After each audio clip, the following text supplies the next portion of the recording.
Now I am joined by President Trump's Treasury Secretary, Scott Bessent. Thanks for joining us this morning, Mr. Secretary. We appreciate it. Let's start with the polls.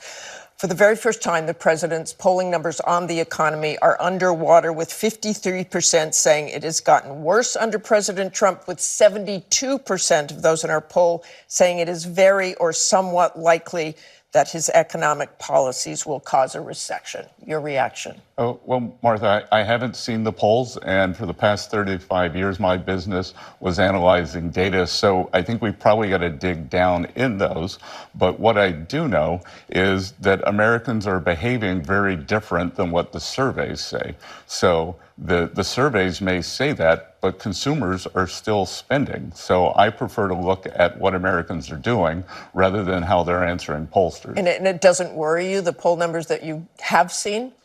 When I start seeing data to the contrary, then we can look at that. But, again, these poll numbers, and also, when I look at some of the things that are being published, there was a story 10 days ago that said this is the worst April for the stock market since the Great Depression.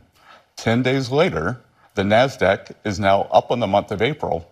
And I haven't seen a story that says, "Oh, stock market has biggest bounce back ever." So it certainly has gone back and forth. I think a lot of this is media driven. Let's talk about the Time interview with President Trump. He said that he has made 200 deals on tariffs. 200 deals? Who has he made deals with? Is there actually any deal at this point? I believe that he is referring to sub-deals within the negotiations we're doing. And, Martha, if there are 180... But those aren't actual deals. Martha, if there are 180 countries, there are 18 important trading partners. Let's put China to the side because that's a special negotiation. There's 17 important trading partners, and we have a process in place over the next 90 days to negotiate with them. Some of those are moving along very well, especially with the Asian countries. And President Trump's strategy really has been to announce these tariffs, then dial some back, pause them, make exceptions. Explain why you see this as a good negotiating strategy. Well, in game theory, it's called strategic uncertainty.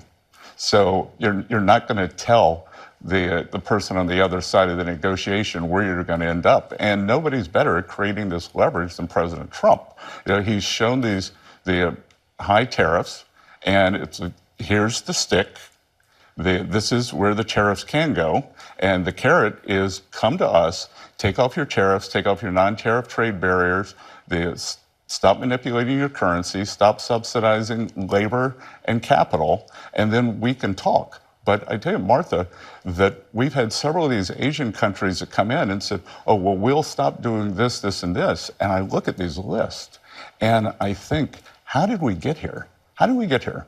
Because this trading system has been so unfair. And as President Trump says, I don't blame the countries. I blame the previous administrations that let them get away with it. But Mr. Secretary, look at what you just heard from Barton O'Brien there. The administration says it's worried about Main Street, not Wall Street. But you heard that small businessman saying his inventory in China might as well be lit on fire because already what has happened and the concern about what's happening next. How do they plan for things if they don't know what's going to happen? Well, what they know is that the China tariffs are unsustainable because the Chinese cannot sustain this.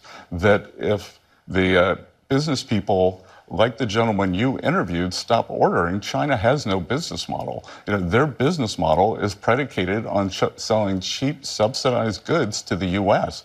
And if there is a sudden stop in that, they will have a sudden stop in the economy, so they will negotiate. Well, look, some of the leaders of the big box stores, Walmart, Target, delivered a warning to President Trump that some of the shelves could be empty within a matter of weeks. I know you're looking forward, but this is a concern right now.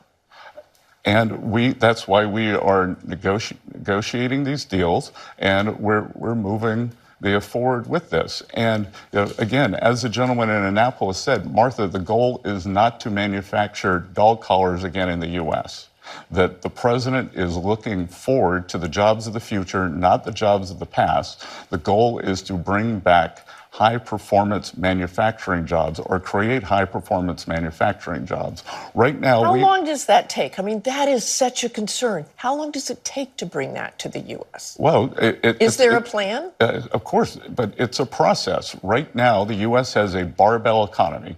We have a very advanced financial system. We have a the exploration and development that is the envy in the world. On the other side, we are a natural resource economy led by energy, which the previous administration tried to stifle. And in between is where working class Americans have lost out. And we want to bring back these manufacturing jobs or create these manufacturing jobs of the future. And we are meeting with companies that want to do this every day. And this is that moment of pain or that transition with pain. But again, how long does that last? Is there anything you can say about that? How fast you can bring these manufacturing jobs? Well, look, Martha, it's a reallocation because what we are doing, the federal government is shedding labor. We're trying to get the private sector to pick that up. But we have a very low unemployment rate. It's not like we have to create jobs. What we need to create are good-paying jobs with fair trade. That is what the president's doing. Let's talk about China. President Trump again said he's spoken to President Xi of China and negotiations are ongoing. But China has firmly denied this, saying that China and the U.S. have not consulted or negotiated on the tariff issue. So are negotiations actually happening? Who is talking? Look, this was IMF World Bank Week, the NDC, as you know, and I had interaction with my Chinese counterparts, but it was more on the traditional things like financial stability, global economic early warnings. I don't know if President Trump has spoken with President Xi. I know they have a very good relationship and a lot of respect for each other. But again, I think that the Chinese will see that this high tariff level is unsustainable for their business model. Why would they deny that the negotiations are going on? Well, I think they're playing to a different audience. So they're actually going on. There's actually things happening that the Chinese are just denying, but it's not true. That we have a process in place. And again, I just believe these Chinese tariffs are unsustainable. Okay, according to Bloomberg, you said... Because of the Chinese business model. According to Bloomberg, you said recently that a comprehensive deal between the U.S. and China could happen in 2 to 3 years. Trump said a deal will come quickly. You've heard him say that. You said it, obviously it was going to be a slog. So how long do you think? Well, look, I think that there is a path here. So the first path will be, again, a de-escalation, which I think the Chinese are going to have. Then I think there can be an agreement.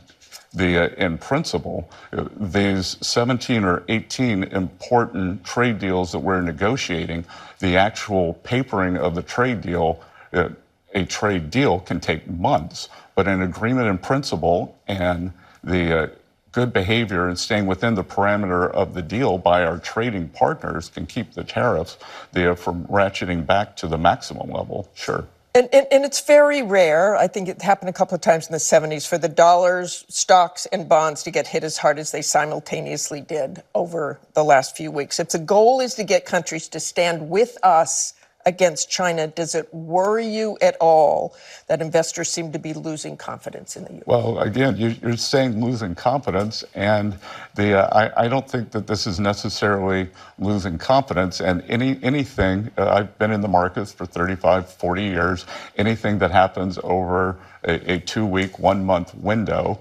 can be either statistical noise or market noise.